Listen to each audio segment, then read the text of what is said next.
నవీనాని. Welcome to our channel Naveena vlogs. ఈరోజు అయితే మా ఇంట్లో చికెన్ కర్రీని అయితే ప్రిపేర్ చేస్తున్నానండి. ఏంటక్క నిన్న సండే అయితే ఈరోజు చికెన్ కర్రీ ప్రిపేర్ చేయడం అంతా విచిత్రమా అంటారా? ఏం లేదండి, నిన్నైతే నాన్ వెజ్ ఏమీ తీసుకురాలేదనమాట.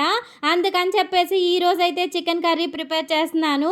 ఇక నాన్ వెజ్ తీసుకురాలేదా అంటే తీసుకొచ్చాము, కాకపోతే దానికైతే పెద్ద స్టోరీయే ఉంది. ఆ స్టోరీ అంతా ఇకైతే కర్రీ చేసుకుంటూ చెప్పేసుకుందాం పదండి. అమ్మో, అంత పెద్ద స్టోరీ చెప్పాలంటే చాలాసేపు పట్టింది కదక్క, మాకైతే వినటానికి ఓపిక లేదు అంటారా? మీకోసం అయితే షార్ట్ కట్ లో చెప్పేస్తాను. మా హస్బెండ్ కి అయితే నిన్న బోటీ తినాలనిపించిందండి. ఆయన అయితే ఇక ఎప్పుడూ తినలేదనమాట, కానీ ఈసారి అయితే తినాలనిపించింది.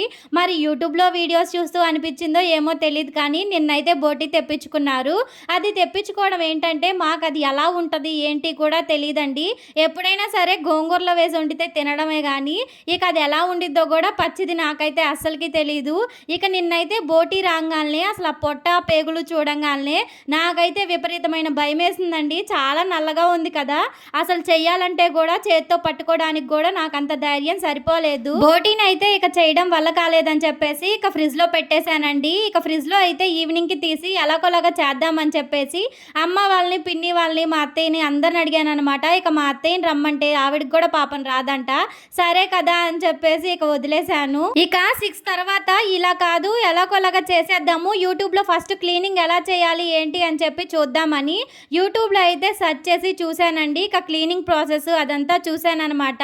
ఎలాగైనా సరే చేద్దాము, డబ్బులు వేస్ట్ అయిపోతాయి, అంతనే పెట్టేస్తే పాడైపోద్దని ఇక చేయడానికి అయితే వేడి నీళ్ళు పెట్టేశాను. ఇక అయితే నేను రంగంలోకి దిగిన తర్వాత మా మామయ్య అయితే వచ్చారండి. నీ వల్ల అయితే కాదులేమ్మా, అది చేయడం అంత ఈజీగా పోదు, ఇక మీ అత్తయ్య వాళ్ళు అయితే చేస్తామన్నారని చెప్పారండి.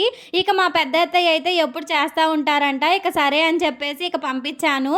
తర్వాత వచ్చేసి వాళ్ళు క్లీనింగ్ చేశారు, కానీ ఇక బోటీ పొట్టు ఉంటుంది కదా, దాని మీద అయితే అలాగే ఉంచేసి ముక్కలు చేసి పంపించారండి. ఇక వేడి నీళ్ళల్లో వేస్తే అదైతే పోతుందంట.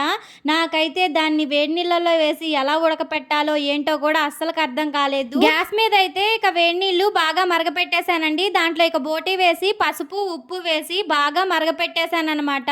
కొన్ని బోటీకి పొట్టకుంటది కదా, దాని స్కిన్ అంతా వచ్చేస్తుంది, కానీ కొన్నిటికైతే అస్సలకి రాలేదు. అప్పటికే మార్నింగ్ అయిపోయింది కదా, తెచ్చి ఈవినింగ్ అయిపోయేలాగే స్మెల్ వచ్చేసింది. ఏం చేయలేక పడేశాను.